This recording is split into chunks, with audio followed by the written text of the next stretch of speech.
It's the Ross Tucker Football Podcast. Oh, yeah, it is. But it's not just any Ross Tucker Football Podcast. It is a teaching tutorial Thursday. Class is in session with Professor Greg Cosell from NFL Films University as we wrap up what's been a really popular series. I look at the YouTube views, youtube.com/Ross Tucker NFL. A lot of people have checked out our draft series of every single NFL team. Today, we will dive into the AFC West draft choices with Greg. We also, by the way, we do have winners.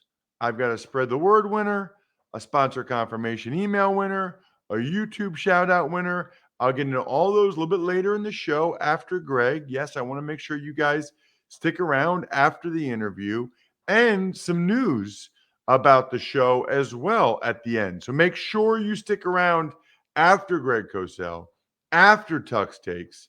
It's big show time. The Big Show.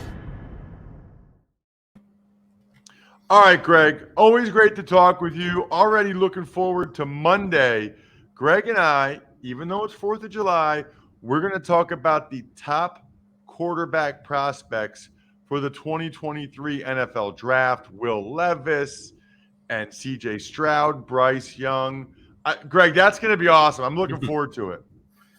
Yeah, it should be good. I mean, I've done a good amount of preliminary work. That's what I try to do in the summer before guys play their final year of college ball. Just try to get a good feel for guys. Obviously, I'll do more extensive work after they play their final season. I guess just out of curiosity, Greg, do you find that guys change a lot from the summer to the spring, or they don't, or it just varies from guy to guy? I mean, it does vary, but I would say overall, there's not a ton of change, especially if they're in the same system. Sometimes guys get different coaches, and you can see different pass game concepts, and you take note of those. But for the most part, the general traits don't change. It can be a refinement of traits. For instance, and we're not going to get into this now, but, someone like Anthony Richardson from Florida, who's 6'4", 240, and is a physical freak, did not play very much for Florida last year. So you're anxious to see him now play where he has, 500 dropbacks. He didn't have that last, in the 2021 season. Not a ton of NFL news this week. Obviously, Deshaun Watson's hearing still going on. But Terry McLaurin from the Washington Commanders did sign a big-time contract extension. Just talk to me first, I guess, Greg, about Terry as a player. What is he? Yeah, well, McLaurin predominantly for Washington lines up on the outside.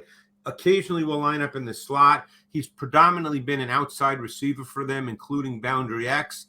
The question is whether that's truly his best spot. I think that's a reasonable discussion. Again, that has nothing to do with whether he's a good receiver. He's a very good receiver who can work all three levels of the defense and certainly can run. He might be better as a guy who could be a movement Z, where you put him in motion, you get him free access off the ball, you let him explode off the line of scrimmage. Obviously, in his career, he's not played with what most would consider high-level quarterbacks. Therefore, his yards per reception has not been as high as one might think, given the fact that he does possess vertical speed. And it'll be interesting to see, one, if they change up some of the routes he runs, given that they now have Carson Wentz, who certainly can drive the ball down the field. And maybe there's the vertical dimension that McLaurin possesses, maybe that comes out more. But I think probably he'd be really, really good. And when I say really good, we've seen him put up big-time numbers as in his first 3 years in the league. So it's not as if he's not being targeted or producing. But I'd be really curious to see him as a movement Z, where he can get free access and can really explode more vertically. That's interesting, Greg. I mean, here's a guy that's, had 3 great years with, I think, 8 different quarterbacks. Yeah. He just got paid a ton of money, and you're talking about changing his position. Yeah, no, you're 100% right. I mean, he's not played with, like I said, what people would consider to be great quarterbacks, and we'll see. I mean, look, Carson Wentz is one of those guys. A lot of people have different views on Carson Wentz, but there's no question he's got a big arm and can drive the ball down the field. Did we miss? How did the NFL miss on McLaurin? If they did, Greg, I mean, guy gets drafted in the third round. You're not expecting him 3 years later to get this contract. No, and obviously he was a starter from day one with Washington, so he obviously did extremely well in their offseason program and through training camp and was named a week 1 starter. He did not put up big numbers at Ohio State. In his last year there, he caught 35 balls, and obviously Ohio State is a big-time passing offense. What I think really helped him a lot in terms of where he got drafted, he was a third-round pick, the 76th player chosen, was he ran a 4.35 at the combine. But I think his tape told you that he was a vertical threat. He ran by people. So, those are always hard questions. How did they miss?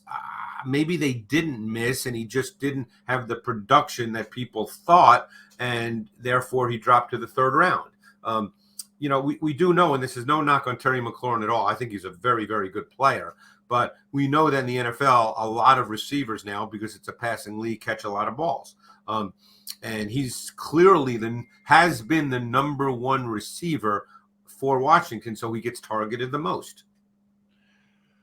Let's dive into the draft series, Greg. We're wrapping it up. If you missed any of the other divisions or your teams, you can always go back, check it out, however you listen, or if you watch, youtube.com/Ross Tucker NFL. We're wrapping up, Greg, with the AFC West.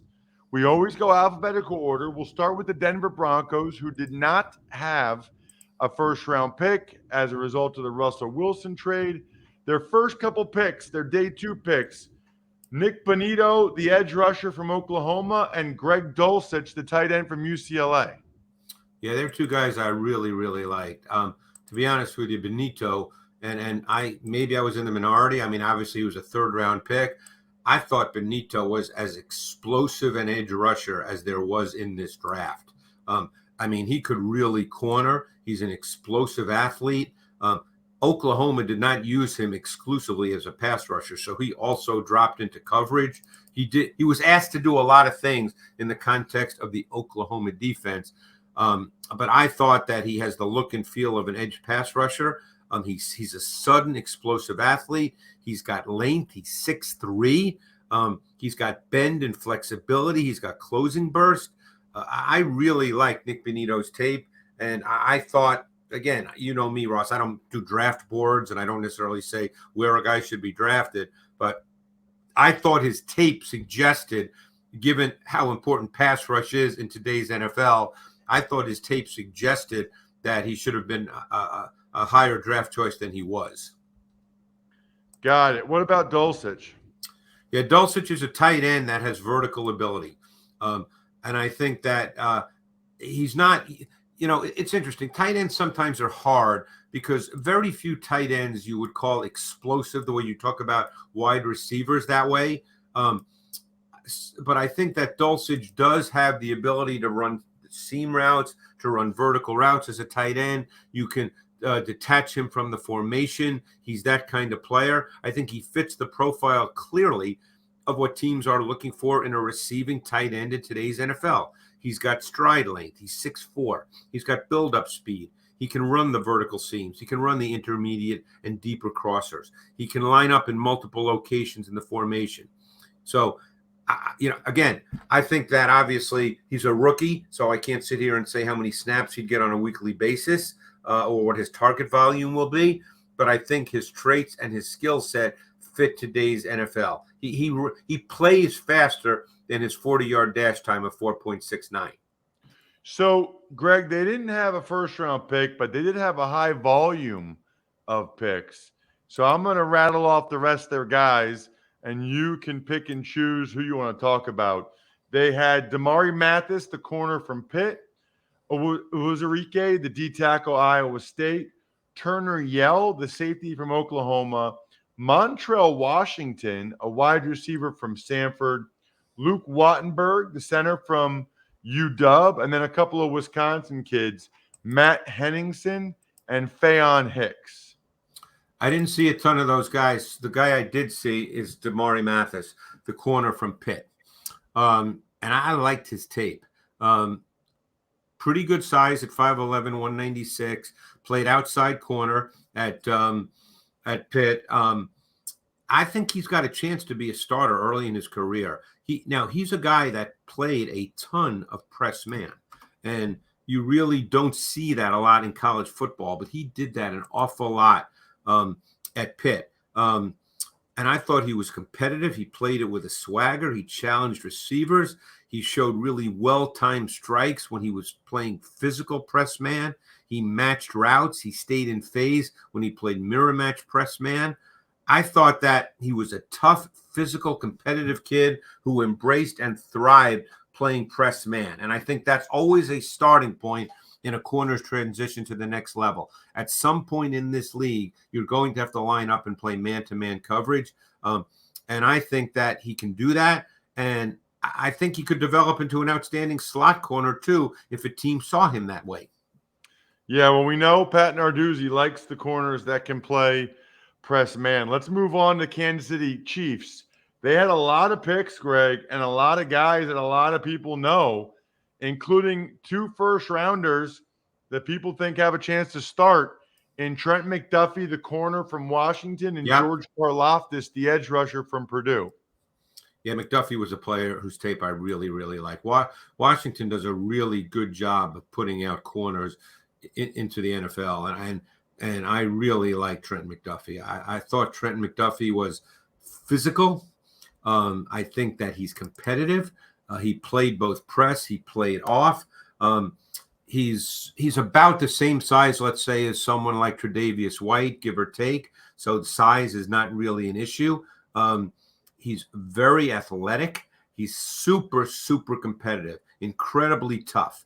Played press man with an attitude. He was sticky in coverage. I thought there was some twitchiness to him, some suddenness to his movement. The thing that always stands out with Washington corners, Ross, is when they play off coverage, they plant and drive on the ball exceptionally well.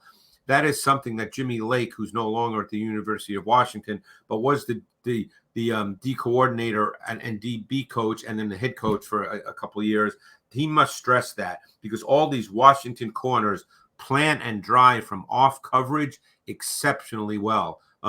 I think he's got a chance to develop into a higher level corner, either outside or in the slot. He played predominantly outside at Washington.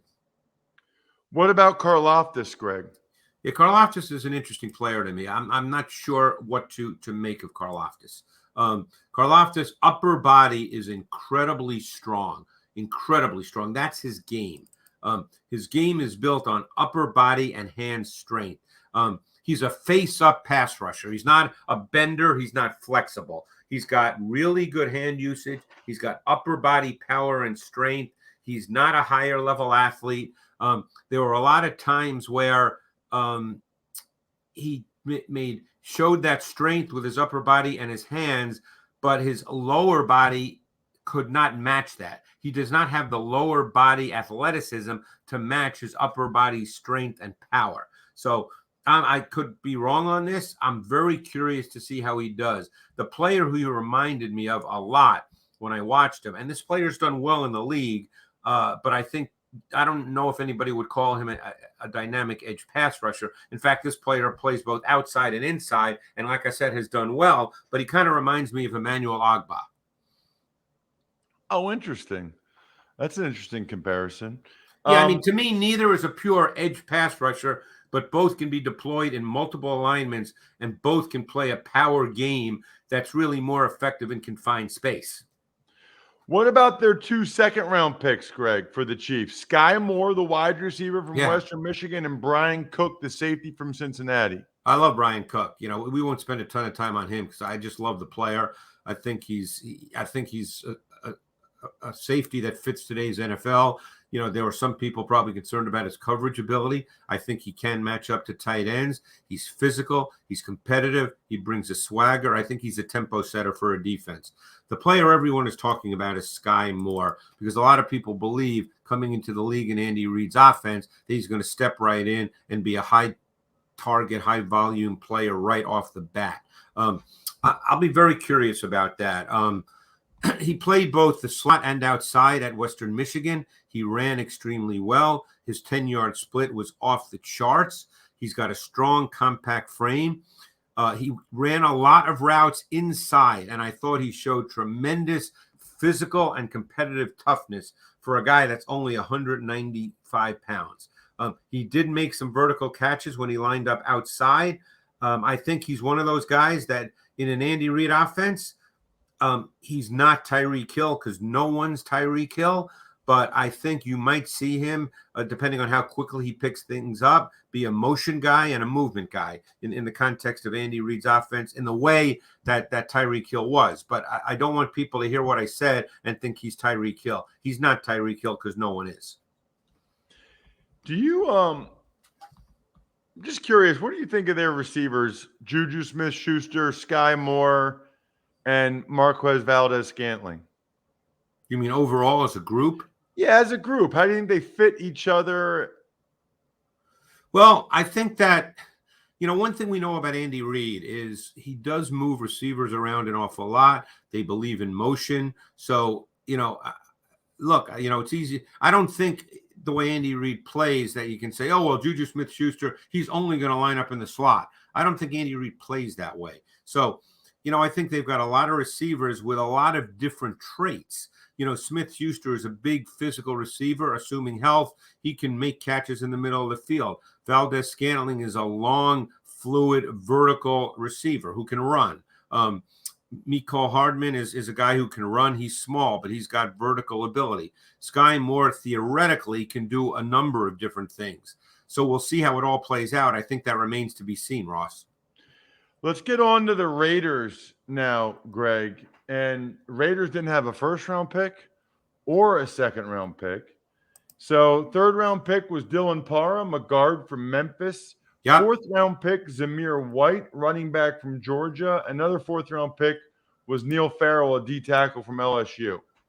All players that I find really, really interesting. I think, to me, and who knows, maybe I'll be wrong, I think Dylan Parham is going to be a starter. Could well be a starter from day one. I really liked his tape. He's an offensive guard. He's a technique-based, fundamentally sound offensive guard. Could probably play center as well. I think they might be thinking of him there. I don't know the answer to that. He's got strength. He's got power. He's just one of those guys, Ross, and you can appreciate this being an offensive lineman who just seemed like he played consistently well, snap after snap after snap. He's got balance. He's got body control that allowed his movement to be really efficient. He was rarely off balance. He was rarely on the ground.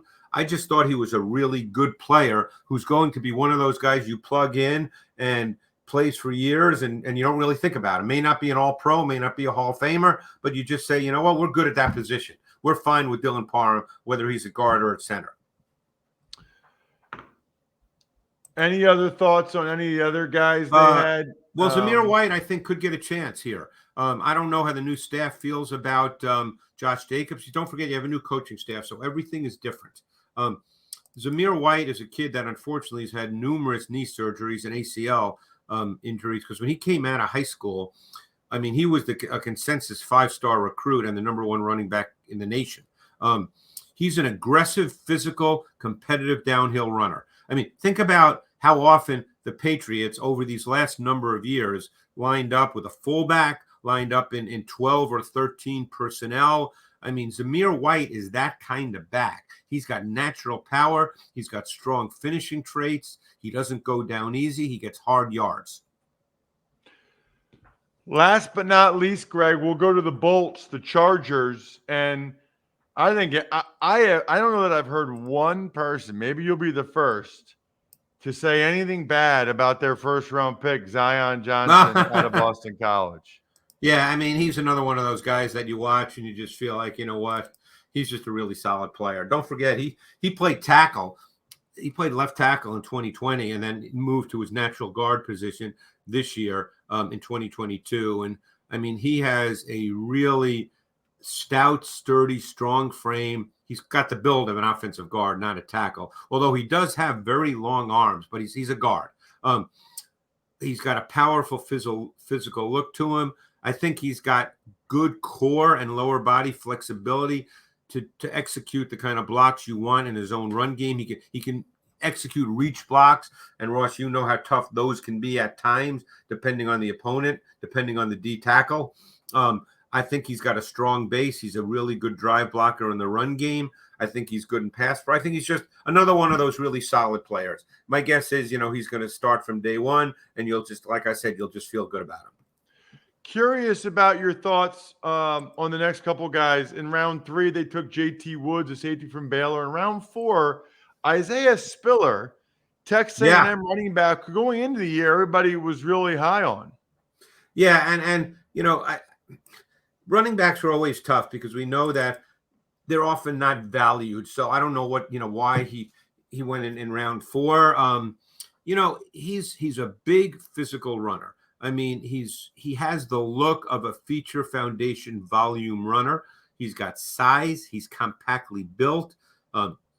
He showed patience, vision, short area burst. He's got subtle lateral quickness, although you certainly wouldn't call him explosive. But he works really well in confined space. He's got power. He's got contact balance. He finishes. He's one of those kinds of runners. Those runners normally in today's NFL, unless you're special and unless you have the ability to take some of those runs to the house, which I'm not sure Spiller can actually do, those kinds of runners don't seem to be in high demand right now. So that's probably why he dropped. But, I think in many ways he's an NFL back. I mean, he's a big physical kid. I think he's a take no prisoners guy. He's super competitive. He's probably not someone you consider a 3-down back. He's not a receiver. He's not great in pass pro. He's just one of those competitive, physical, downhill runners, and he's got really good size. Check him out on social media at Greg Cosell so you can always get his content no matter where he is. He'll be back on Monday to talk about the top quarterback prospects for the 2023 NFL Draft. I cannot wait. One of my favorite shows every year. I want to know who Greg's excited about going into the season. Thank you, Greg. Thanks, Ross. Appreciate it. Let's talk denim. You want to talk denim? I want to talk denim. Why not switch up your denim drawer? Get some colorful jeans. We all love wearing jeans. We know there's different shades of blue jeans. Guess what? Express has khaki, olive, white. Switch it up with some colorful jeans. In fact, you can find something for every destination at Express, online, or in store. Tuck's Takes. Good morning. Let's start with Deshaun Watson. I feel like we're talking about him every day. The hearing continues today. It's day 3. I don't really know if I have anything else to add to this other than at some point, Sue Robinson, the judge, will make a decision. I got to think with the 4th of July holiday coming up, I can't imagine that they even want the hearing to go till tomorrow. I would imagine it ends today. I don't know what takes this long or, I don't know. The lawyers get paid by the hour, right? So the longer it goes, the more they're getting paid. They're trying to present their cases. The NFLPA is doing their best. The NFL is doing their best. She'll make a ruling, and I think that's when it obviously gets interesting. What's her ruling? Does one or either side appeal? And then what does Goodell do when it's in his lap at that point, when it's his prerogative? Tuck's Takes. Other bit of news today. The NFL hired David Highhill as their VP and GM of sports betting. Do you listen? What music do you listen to, Bri? What music do I listen to? Yeah, typically. I'd probably go more classic rock, I guess. Okay. In the mornings, a lot of times I have on the 80s. And I think this morning, Bobby Brown's like, "It's my prerogative" was on, which is why I think I just used that word. I'm not even sure that's the right word to describe what I was going for there, but it was in my head. This guy, David Highhill, This is Andrew Brandt's. Like Andrew was saying for 2 years, they need to have a czar of sports betting. And that's exactly what they did. They hired David Highhill. He was already there. They moved his role with the NFL, but they now essentially have the czar of sports betting who oversees it for the league that Andrew kept saying they had to have. So kudos to Andrew. He was way ahead of that one. And kudos, Bri, to this week's winners. Let's hear what Mike Singletary has to say about them. I want winners. I want people that want to win. So do I, Mike. So do I. We love all of you. We make that very clear. However, those that go the extra mile, like Scott Malin, Mailen, giving us a 5-star review, we greatly appreciate. That's a great way to spread the word. Just go on Spotify or your podcast app or Apple Podcasts or Amazon Music. I don't know how you guys listen, but however you listen, give us a 5-star review. We love it. That's awesome. Thank you, Scott. Now, what you need to do is email me, ross@rosstucker.com. Let me know if you'd rather have a signed picture or a signed football card or one of these awesome. I can't believe how many press passes I still have from last season. I'm going to start getting them for this season soon. Sponsor confirmation email winner, Jay Hines. Said athletic greens are legit. Glad you feel that way. Jay, let me know what you'd like. Same thing I just offered Scott. You got to email me and let me know what you want. ross@rosstucker.com. And the YouTube shout out, and I forget what he says, but the YouTube shout out goes to Joshua Meeker. I think Joshua just said he really liked Monday's show with Matthew interviewing me. I think that's what Joshua said, but I'm not sure. 2 other things that need to be mentioned. Number 1, next week is 4th of July week. Brian and I both have some travel, so we've got some great podcasts lined up for you guys the next couple weeks. You're not going to see the Tux Takes. We're not going to have Tux Takes, so make sure you're following me on social media because a lot of the shows will be pre-recorded. Awesome interviews. I can't wait for you guys to be able to get a chance to listen to or watch. So we won't have Tux Takes, but I'll be all over social media. So if you're dying to get my opinion of something, just check me out at Ross Tucker NFL, Twitter, Instagram, Facebook. And shout outs are in order for our terrific patrons, including Pizza Boy Brewing. I was there 2 nights ago.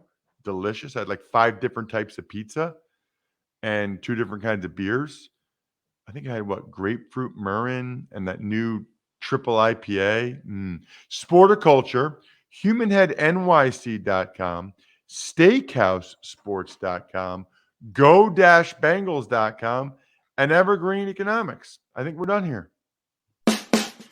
Thanks for listening to the Ross Tucker Football Podcast. Make sure to also subscribe to the Fantasy Feast, Even Money, Business of Sports, and College Draft. All available at Apple Podcasts, rosstucker.com, or wherever podcasts can be found.